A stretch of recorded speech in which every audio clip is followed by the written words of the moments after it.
Hi, I'm Pedro da Costa, editorial fellow here at the Peterson Institute for International Economics. I'm joined by Clyde Hufbauer, senior fellow here at the Institute, to talk about the limits and perhaps lack thereof on presidential powers on trade. Of course, we have a presidential election cycle that's been very hot on anti-trade rhetoric, but some folks wonder how much could a president really accomplish on their own if they were to for instance, renege on trade agreements. Well, exactly. And some folks may have actually read the U.S. Constitution. Not very many people have read it, but some have. And Article 1, Section 8 gives the Congress power over foreign commerce and also interstate commerce. And that's often quoted, including by the Congress. But what has happened in the last 100 years is that the Congress, through a series of statutes, has delegated a tremendous amount of power to the president. It delegated it in times which were, nobody imagined an election like this, or the kind of threats that Donald Trump has made. But the statutes are very clear, and it's given the president a tremendous amount of power to restrict commerce.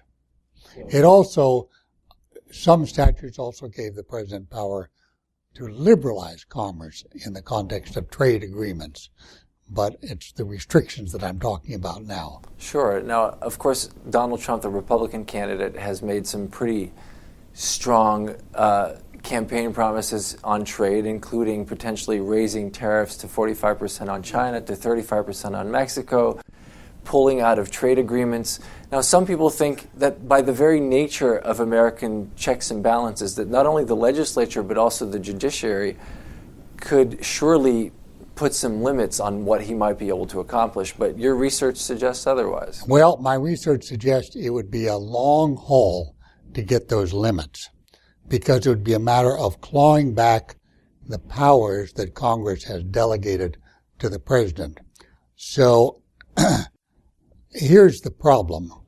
The president has the initiative. He can withdraw from trade agreements, NAFTA, the trade agreement with Korea, even the World Trade Organization. He can withdraw from all of that.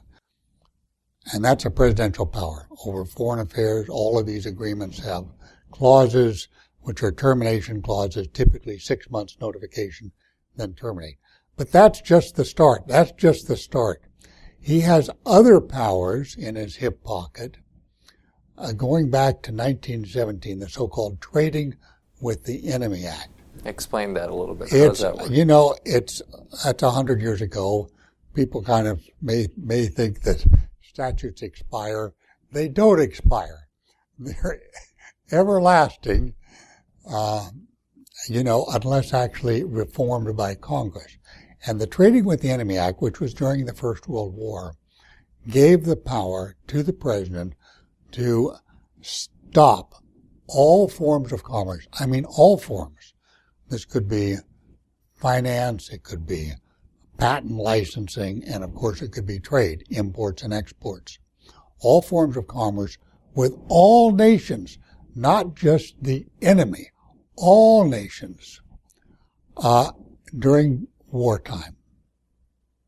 And not only can he stop all commerce, he can seize foreign assets. Anything you get your hands on in the U.S., which would be patents, it would be factories, it would be cash in banks, that he can seize.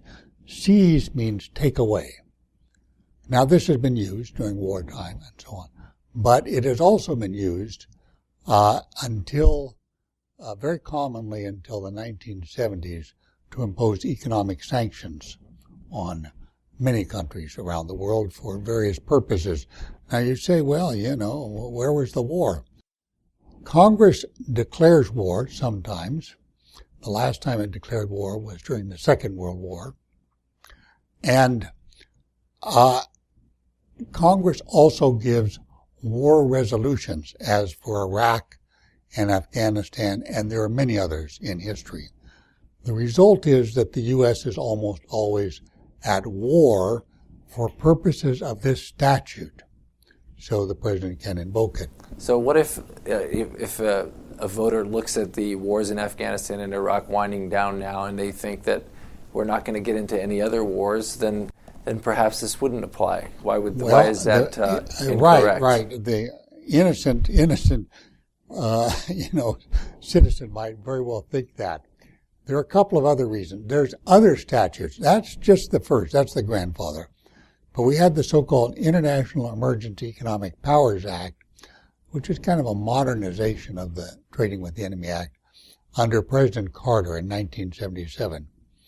And it gives all the same powers to the president, almost all. He can't seize assets. He can freeze assets. But otherwise, on commerce and so forth, he can stop it. And that means putting up tariffs, whatever. If he, the president, declares a national emergency.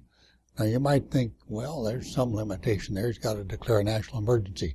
The fact of the matter is the courts have never questioned a presidential declaration of national emergencies. So we've had national emergencies for Nicaragua, Sierra Leone, Grenada, and countries which, by common parlance, never create any kind of threat to the United States. But that's not the end of it either. Those are the two big grandfather, big daddy statutes. There are at least three other more modest statutes where there are limits, but are in the presidential pocket, and they are all Cold War statutes. So he's got at least 5 statutes he can draw on, or his lawyers can draw on, to do, all this stuff that he's talking about if he was elected and of a mind to do it. Wow. So the lesson is don't take the executive powers of the U.S. president lightly, and also, in a sense, people have looked at Donald Trump's campaign promises as negotiating positions, but by your account, we should take them at face value. Is that correct? Well, he could use them. Now, there will be retaliation if he uses them. There will be all sorts of dislocation in the U.S. economy. There will be people out of work because their factories can't get the parts and components that they need to make whatever they're making to sell to the American public. There will be Boeings not sold. There will be Caterpillar tractors not sold, turbines not sold, because foreign countries won't just sit down and take it. And at some point, Congress might think, gee, we gave too much of our constitutional powers away to the president, and we need to take some of these back. But you know how slow congressional legislation is. The horse has left the barn by then. Yeah. Okay. Thank you so much, Gary. I appreciate your time.